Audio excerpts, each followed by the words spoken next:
Hello student, मैं हूं योगेंद्र कुमार और आपका स्वागत है हमारे यूट्यूब चैनल साइंस क्लासेस में। ओके, अब हम इंटरमीडिएट्स के बारे में अध्ययन कर रहे थे। ओके, और लास्ट वीडियो में हमने इंटरमीडिएट C+ कार्बोकेटायन के बारे में अध्ययन किया था। ओके, और अब हम आज हमारी इस वीडियो में कार्बेनायन जो कि C- कार्बेनायन के बारे में अध्ययन करेंगे। ओके, तो सबसे पहले आते हैं इसके निर्माण पे। ओके, निर्माण कैसे करते हैं कि ऐसे हमको कंपाउंड दे रखा है। ओके, और जो उनके बीच में दो एटम है उनके बीच में कोई बंध है। ओके, और इलेक्ट्रोमेरिक प्रभाव के द्वारा ही तो C+ और C- बनते हैं। ओके, तो जो बंध के इलेक्ट्रॉन है वो पूर्णतः किसी एक ही किस पे चल जाएं, पूर्णतः किसी एक ही एटम पे क्या हो जाएं, विस्थापित हो जाएं, तो उस एटम पे क्या है, इस प्रकार से ऋणायन बन जाता है और जो लीविंग ग्रुप होता है वो इस प्रकार से बाहर निकल जाता है। ओके, तो एक ही एटम पे पूरा आवेश क्या है आ जाता है, तो उस पर क्या है, ऋणायन का निर्माण हो जाता है। ओके, एक क्वेश्चन है कि कार्बन से जुड़े हुए किसी बंध का कार्बनिक रसायन में विषमांश विखंडन करने पर C- के बजाय C+ बनता है, समझाइए।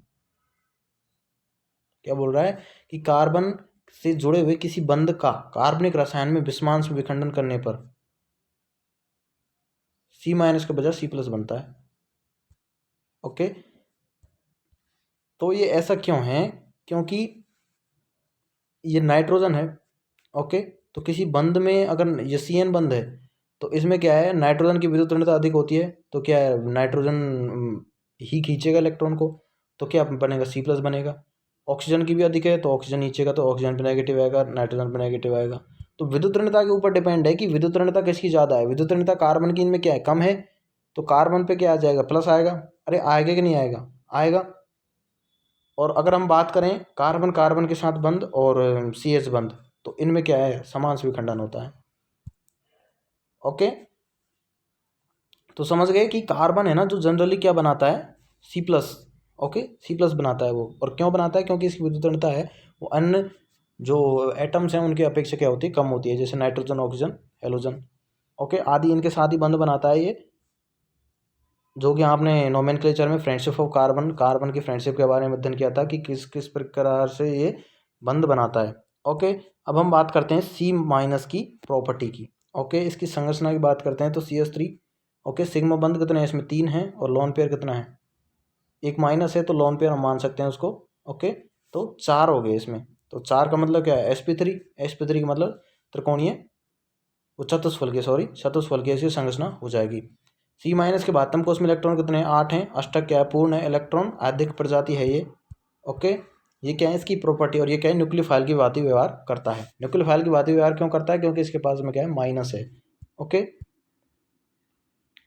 5 प्रॉपर्टी। और नेक्स्ट प्रॉपर्टी, छठी प्रॉपर्टी क्या है, ये कि लुईस क्षार है। लुईस क्षार क्या होते हैं, जिनके पास क्या होता है, इलेक्ट्रॉन होते हैं, वो डोनेट कर सकते हैं। प्रतिचुंबकीय है, ऑल पेयर्ड हैं इलेक्ट्रॉन्स, तो प्रतिचुंबकीय होगा।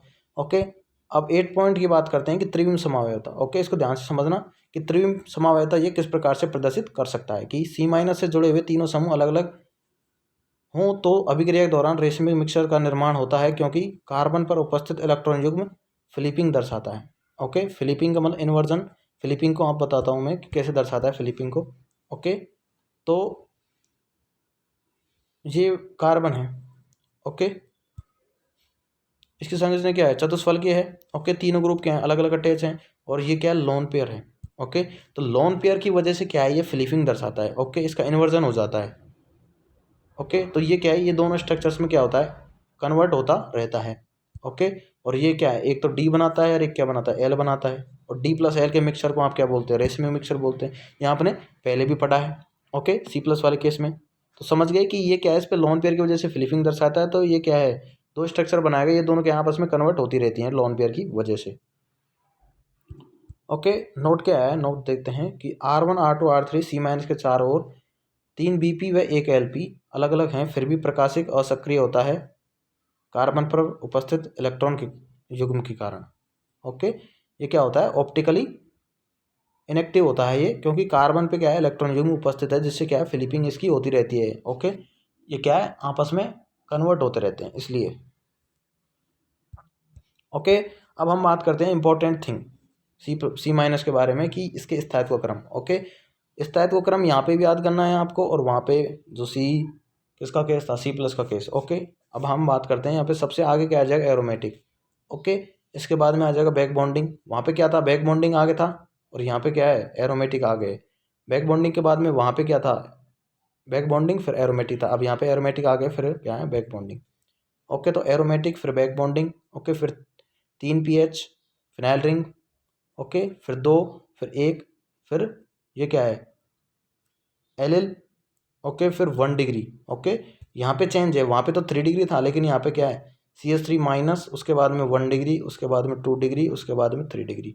तो ये इसका प्लस पॉइंट है। ओके, ये इसमें क्या है, नोटेड चीज़ है। ओके, तो ये ध्यान रखना है, इसका ऑर्डर यहाँ पे क्या हो जाता है, चेंज हो जाता है, और ये क्या इंपॉर्टेंट है, क्वेश्चंस आते हैं इसके, और ये काफ़ी जगहों पर काम आता है इसका स्थायित्व क्रम। ओके स्टूडेंट, तो आपको ये याद रखना है। ओके, ये क्वेश्चन देखते हैं कि इसके निम्नलिखित का स्थायित्व क्रम पूछ रहा है। ओके, वही ये क्या है, ये CH3- है, ये क्या है, 1 डिग्री है, 2 डिग्री है, तो क्या है, 3 डिग्री है। ओके, यहाँ पे माइनस है। ओके, तो क्रम क्या हो जाएगा, ये हो जाएगा इसका। ओके, उसी प्रकार नेक्स्ट क्वेश्चन है ये। ओके, तो इसमें ये क्या है, सब माइनस है, ये डबल बॉन्डेड है, ये क्या ट्रिपल बॉन्डेड है। ओके, ये क्या sp3, ये क्या sp2, ये क्या sp। तो s कैरेक्टर पे आते हैं। ओके, s कैरेक्टर किसके ज़्यादा होते हैं, इसके ज़्यादा होते हैं। ओके, तो ऋणायन का स्थायित्व तो किसका, s कैरेक्टर मतलब En के समानुपाती होता है। ओके, तो स्थायित्व क्या हो जाएगा, ये हो जाएगा इसका। तो क्या सब फैक्टर्स को आपको माइंड में रखना है, और तब जाके आप क्वेश्चन को सॉल्व कर पाएंगे। ओके, ऐसे नहीं कि एक फैक्टर से हम एक ही तरीके से। ओके, केमिस्ट्री एक ऐसी चीज़ है कि इसमें आप है ना, आपको पूरी नॉलेज होना ज़रूरी है किसी भी क्वेश्चन को सॉल्व करने के लिए। ओके, नेक्स्ट एग्जांपल ये इसी प्रकार से। ओके, ये क्या है, ये ज़्यादा स्थायी है, क्योंकि ज़्यादा ये क्या है, एरोमेटिक है। ओके, उसी प्रकार ये एलिल है, ये रेजोनेंस में भाग ले रहा है, तो क्या ज़्यादा स्थायी हो जाएगा। ओके स्टूडेंट, तो सो आप इस प्रकार से सॉल्व कर सकते हैं सभी को आराम से। ओके, और जो आपको हमने पढ़ाया था मीजोमेरिक इफेक्ट, उसमें C- का क्रम था, एप्लीकेशन ऑफ रेजोनेंस थे, उनके बारे में अध्ययन किया था आपने। तो उसके अकॉर्डिंग हम ऐसे क्वेश्चनों को हम उसके अकॉर्डिंग सॉल्व करेंगे। जो ग्रुप अटैच है उनके हम पहले इफेक्ट देखेंगे कि प्लस एम है, माइनस एम है, प्लस आई है, माइनस आई है, तो सबके हमने इफेक्ट्स लिखे यहाँ पे। ओके, सबके हमने इफेक्ट्स लिखे, और आपको पता है कि हेलोजन के केस में क्या होता है, अपवाद है, तो क्या इसमें माइनस आई ज़्यादा प्रायोरिटी पे होगा, तो इसका क्रम हो जाएगा 5, 4, 3, 2 एंड 1। ओके, सब खेल यहाँ पे है, आपको अगर नॉलेज है इसकी।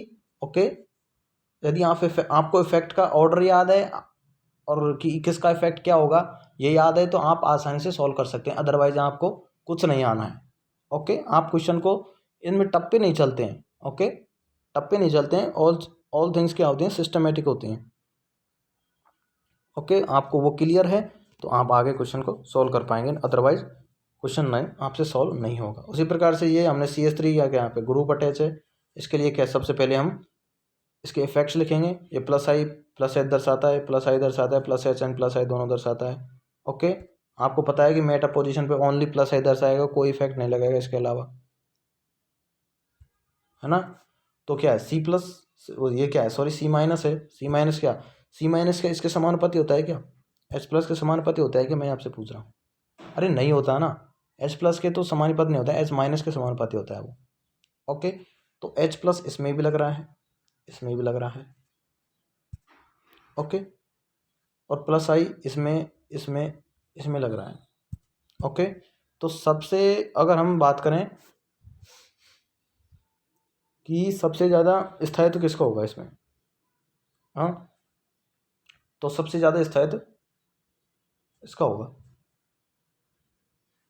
क्यों होगा, क्योंकि ये क्या है, प्लस आई है, ओनली यहाँ पे क्या लग रहा है, प्लस आई लग रहा है, और यहाँ पे क्या, प्लस एच एंड प्लस आई। और इसके तो क्या होता है, व्युत्क्रमानुपाती होता है। अरे C- के व्युत्क्रमानुपाती होगा। ओके, तो ये जितना कम लगेगा वो तो इसका स्टेबिलिटी उतनी ही तो ज़्यादा होगी।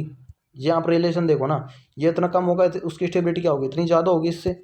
ओके, तो सबसे आगे ये वाला आ जाएगा। ओके, फिर H+ इसमें भी लग रहा है, ये दोनों क्या है, लास्ट में चल जाएंगे, तो दोनों में क्या H+ लग रहा है, लेकिन आई इफेक्ट है वो क्या है, डिस्टेंस पे, दूरी पे निर्भर करता है। ओके, तो दूरी कम होगी, यहाँ पे क्या दूरी कम है, तो क्या इन्वर्सली प्रोपोर्शनल होता है ना, तो दूरी कम, तो क्या प्लस आई ज़्यादा, और प्लस आई ज़्यादा तो इसकी जो इसका स्थायित्व है वो क्या होगा, कम होगा। ओके, तो ये क्या है, सबसे लास्ट में चला जाएगा। ओके, ये क्या फर्स्ट सेकंड थर्ड है ना, तो इसमें क्या है 2, ओके, फिर third, okay, and then first, ये इसका क्या हो जाएगा ऑर्डर हो जाएगा, स्टेबिलिटी ऑर्डर। ओके स्टूडेंट, तो समझ गए किस प्रकार से सॉल्व करना है इसको। इसमें मिस था ऑर्डर, इसलिए आपको मैंने इस प्रकार एक्सप्लेनेशन में बताया है। ओके, तो ये स्टेबिलिटी ऑफ सी माइनस था। ओके, यदि आपको ऊपर जो ग्रुप्स हैं उनके अकॉर्डिंग दिया तो आप इस क्रम को याद रखो, और अदरवाइज ऐसा क्वेश्चन आ जाए तो आपको क्या इफेक्ट्स, जो इफेक्ट्स हैं रेजोनेंस में, जो plus M minus M, okay, plus H, वो अप्लाई करने हैं। ओके, नेक्स्ट टॉपिक पे आते हैं, इसके सी माइनस का पुनर्विन्यास की बात करते हैं, रीअरेंजमेंट। ओके, सी माइनस के केस में पुनर्विन्यास नहीं होता है क्योंकि चक्रीय संक्रमण अवस्था में एंटी एरोमेटिक गुण होता है। ओके, इसका क्या पॉइंट है कि सी माइनस के केस में कोई रीअरेंजमेंट नहीं होता है क्योंकि जो संक्रमण अवस्था होती है ना, उसमें anti aromatic, okay, anti aromatic गुण पाया जाता है, मतलब 4 इलेक्ट्रॉन का विस्थानीकरण होता है, अतः ये इसका पुनर्विन्यास नहीं होता है। ओके, इसकी अब आते हैं इसकी मैकेनिज्म संबंधित क्रियाविधि की बात करते हैं। ओके, निर्माण, सबसे पहले बात करते हैं निर्माण की, कि सी माइनस का निर्माण कैसे होता है। ओके, एग्जाम्पल 1, एक तो हमें रेडीमेड सी माइनस किस प्रकार से प्राप्त होता है। रेडीमेड सी माइनस हमें कहाँ से प्राप्त होगा, कार्बधातिक यौगिक से। ओके, कोई भी मेटल है तो उस पर क्या पार्शियली पॉजिटिव हो रहा है, पॉजिटिव होता है, ओके, कार्बधातुक यौगिक। ओके, और कार्बन पे ऑटोमेटिक क्या आ जाएगा, ऋणायन आ जाएगा। ओके, RMGX है, इसमें हम क्या है automatic, this is readymade C minus. Okay, कोई भी धातु के साथ कोई भी कार्बन जुड़ा है तो हम उस पर पार्शियल नेगेटिव मानेंगे। ये काफी रिएक्शन, RMGX इसको बोलते हैं ग्रिग्नार्ड अभिकर्मक। ओके, तो समझ गए कि कार्ब धातु यौगिक, जैसे ये RLI है तो R क्या है, नेगेटिव हो जाएगा यहाँ पे। एग्जाम्पल नंबर 2, कार्बन से जुड़े हुए H का H+ के रूप में पृथक्करण, H का H+ के रूप में पृथक्करण यदि बनने वाला सी माइनस अनुनाद या अन्य कारक द्वारा क्या हो, स्थायी हो। ओके, कि कार्बन से जुड़ा हो जो H है ना, वो H+ के रूप में तभी संभव हो सकता है उसका पृथक्करण जब सी माइनस का है ना, वो क्या हो, स्थायी हो, कि अनुनाद या फिर अन्य कारक द्वारा। एग्जाम्पल एल्डोल संघनन। ओके, ये आप पढ़ेंगे 12th में, रिएक्शन आएगा, मतलब कार्बो जो कार्बोनेट कंपाउंड्स की अभिक्रियाओं में आएगा ये। ओके, OH है, ये क्या है, यहाँ पे H को हटाएगा। ओके, और ये क्या, यहाँ पे क्या बनेगा, सी माइनस। ओके, और ये क्या है, स्थायित्व, स्थायी है ना, स्थायित्व इस प्रकार, किस प्रकार से है इसका, ये यहाँ पे क्या है, रेजोनेंस दर्शा रहा है। ओके, और ये क्या है, यहाँ पे ये डबल बॉन्ड फॉर्म हो रहा है, और ऑक्सीजन जो क्या है अधिक विद्युतनीय है उस पर क्या है नेगेटिव, तो ये क्या है, स्थायी होगी। ओके, तो समझ गए कि कार्बन से H+ तभी बाहर निकलेगा जब क्या है, सी माइनस क्या हो, किसी अन्य कारक द्वारा या फिर अनुनाद के द्वारा क्या हो, स्थायी हो। एग्जाम्पल नंबर 3, CO2 का त्याग कैसे करेंगे, ये हमें कोई दे रखा है एसिड। ओके, इसमें से क्या है ऑक्सीजन, ये यहाँ पे एरो। ओके, एरो पे ध्यान रखना आप, एरो किस प्रकार से बन रहा है। ओके, ऋणायन है वो क्या है, इधर से शिफ्ट हुआ। ओके, और आर माने ये क्या है आर क्या है, यहाँ से बाहर निकल गया, R माइनस यहाँ से गया बाहर निकल गया, और यहाँ पे क्या CO2 मुक्त हो गई। ओके, तो CO2 हमें कोई भी एसिड दे रखा है तो उससे क्या CO2 हम इस प्रकार से मुक्त करते हैं। ओके, अब ये 3 एग्जाम्पल हो गए इसके कि फॉर्मेशन सी माइनस का कैसे करते हैं। ओके, अब हम बात करते हैं इसके उत्पाद निर्माण की स्टेप नंबर 2 में। तो सी माइनस के समापन द्वारा उत्पाद का निर्माण कैसे करेंगे, यदि H+ दे दें तो ये क्या CH बंद बना लेगा, अम्लीय H है ये। ओके, और C+ दे दें तो क्या है, कार्बन कार्बन बॉन्ड बन जाएगा। ओके, तो H+ कहाँ कहाँ से मिल सकता है हमको, OH बंद से H+ मिल सकता है। ओके, और C+ किससे मिल सकता है, जो हेलोजन के साथ जो कार्बन जुड़ा है उस वो क्या होता है, C+ होता है। ओके, उसी प्रकार और कहाँ से मिल सकता है हमें H+, सल्फर से जुड़ा हुआ H है वो क्या होता है, अम्लीय होता है, H+ दे देगा। नाइट्रोजन के साथ H+ दे देगा, और यदि ट्रिपल बॉन्ड वाला कार्बन है उससे जुड़ा हुआ कोई H है तो वो भी क्या H+ दे देगा। ओके, ऑक्सीजन की बात करते हैं तो ऑक्सीजन से डबल बॉन्ड के द्वारा कार्बन जुड़ा है तो H+ दे देगा, C+ दे देगा। नाइट्रोजन से कोई कार्बन जुड़ा है ट्रिपल बॉन्ड से तो वो भी क्या दे देगा, C+ दे देगा। ओके, ये सिंगल बॉन्ड वाले नहीं देंगे, ये बात ध्यान रखना। ओके, ये triple bond and double bond ही देंगे। ओके, नोट क्या है, यदि सी माइनस के समापन के लिए अभिकर्मक में H+ व C+ दोनों उपस्थित हो तो वरीयता हम किसको देंगे, CH+ को देंगे। ओके, वरीयता किसको देंगे, H+ को देंगे, क्योंकि इसका आकार क्या होता है, छोटा होता है एक तो, और ये क्या है CC बंद से क्या होता है, CH बंद है ना, CH बंद CH बंध, CC बंध से क्या होता है, प्रबल होता है। ओके, तो ये ध्यान रखना, नोट है। ओके स्टूडेंट, तो ये हमारा जो C- था, कार्बो एनायन था, उसका क्या है, इंट्रोडक्शन यहाँ पे खत्म हो चुका है। यहाँ हमने आज जो काम की चीज़ें हैं इसमें वो क्या है कि C- का स्थायित्व है। ओके, और जो C- के जो क्रियाविधि हैं, संबंधित क्रियाविधि C- का निर्माण है। ओके, इसके 3 एग्जाम्पल हैं। और ये क्या है, और सेकंड क्या है कि इसका समापन कैसे कर सकते हैं। समापन 2 तरीके से होगा, H+ या C+ के द्वारा। ओके, और हमें ये देख लिया कि H+ को हम क्या बोलेंगे, अम्लीय H, और ये कहाँ कहाँ से प्राप्त होगा, C+ कहाँ कहाँ से प्राप्त होगा। तो इस प्रकार हम उसका क्या कर सकते हैं, समापन कर सकते हैं। Okay student, so I hope कि आपको समझ में आया होगा। ओके, यदि स्टूडेंट आपको मेरी वीडियो अच्छी लगी हो तो इसे लाइक करें, शेयर करें, और मेरे यूट्यूब चैनल साइंस क्लासेज को सब्सक्राइब करें। धन्यवाद, थैंक यू।